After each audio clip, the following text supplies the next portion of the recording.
पश्चिम बंगाल का सियासी समर बेहद रोमांचक हो गया है और अब इसे धार देने के लिए प्रधानमंत्री नरेंद्र मोदी बंगाल पहुंच रहे हैं। कल पुरुलिया में पीएम मोदी चुनावी रैली को संबोधित करेंगे। पहले ये रैली 20 मार्च को होनी थी, लेकिन अब इसे 2 दिन पहले ही किया जा रहा है। आपको बता दें कि पीएम मोदी की रैलियों के कार्यक्रम में बड़ा बदलाव किया गया है। पीएम मोदी अब 20 मार्च की जगह 18 मार्च को पुरुलिया में पहली रैली करेंगे और मोदी नाम की हवा बनी रहे, इसीलिए पहले चरण में प्रधानमंत्री की कुल 4 रैलियां होंगी।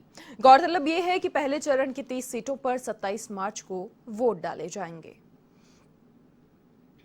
तो मिशन बंगाल पर है बीजेपी और पीएम मोदी की रैलियों के कार्यक्रम में भी अब बड़ा बदलाव आया है, क्योंकि मोदी हवा वहां पर बनी रहे, इसीलिए बैक टू बैक जो शुरुआती रैलियां हैं वो वहां पर प्रधानमंत्री की होनी है।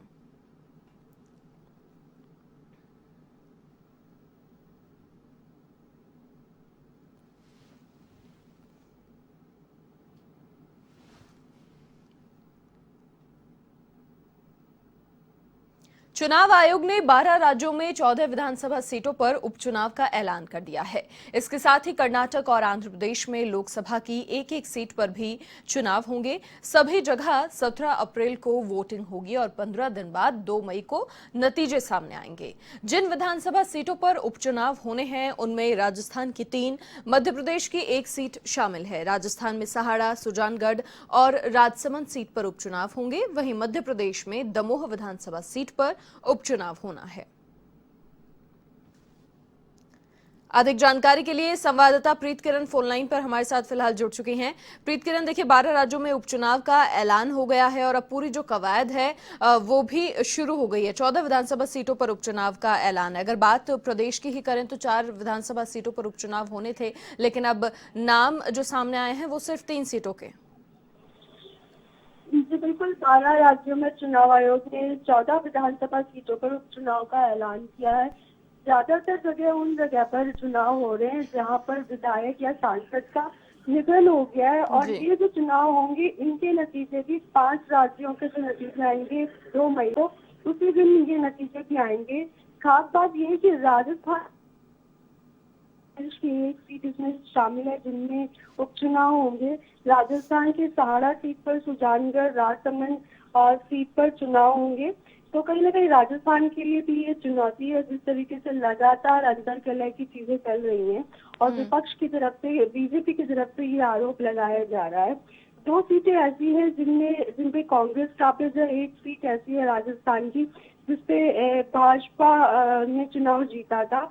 तो कहीं ना कहीं सहाड़ा सीट पे जिस तरीके से कांग्रेस के विधायक कैलाश त्रिवेदी थे और सुजानगढ़ सीट से मास्टर भंवरलाल के निधन की वजह से दोनों सीटें जो है ये खाली हुई हैं। राजसमंद सीट पे जो विधायक किशन महेश्वरी थे उनका भी निधन हो गया था। तो इस तरीके से दोबारा से चुनाव तमाम राज्यों में जो कराए जा रहे हैं, जो सीटें खाली हुई हैं विधानसभा की, उनमें कहीं ना कहीं विधायकों का निधन हो गया या फिर ऐसी सीटें शामिल हैं जो कि जो विधायक जिन्होंने इस्तीफा देके दूसरी पार्टी में शामिल हो गए हैं।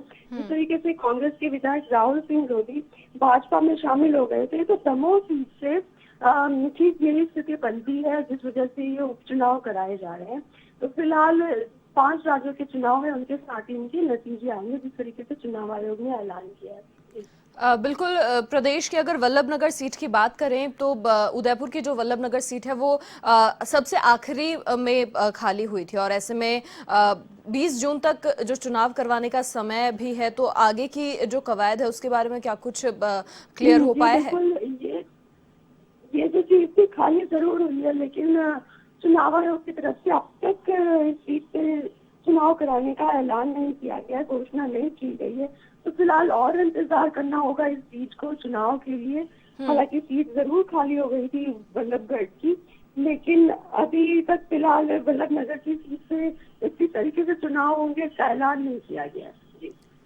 बहुत शुक्रिया तमाम जानकारी साझा करने के लिए प्रीत किरण आपका। तो आपको बता दें कि राजस्थान की भी 4 विधानसभा सीटों पर उपचुनाव होने थे, लेकिन फिलहाल 3 सीटों के नाम सामने आए हैं। उदयपुर की वल्लभ नगर सीट का नाम सामने नहीं आया है, लेकिन अगर नियमों के मुताबिक देखा जाए तो किसी विधायक या सांसद के निधन होने पर यह इस्तीफा अगर दिया जाता है तो 6 महीने में उपचुनाव कराए जाने और 6 महीने में उस खाली सीट को भरना जरूरी होता है। तो उस लिहाज से 20 जून तक का समय अभी है।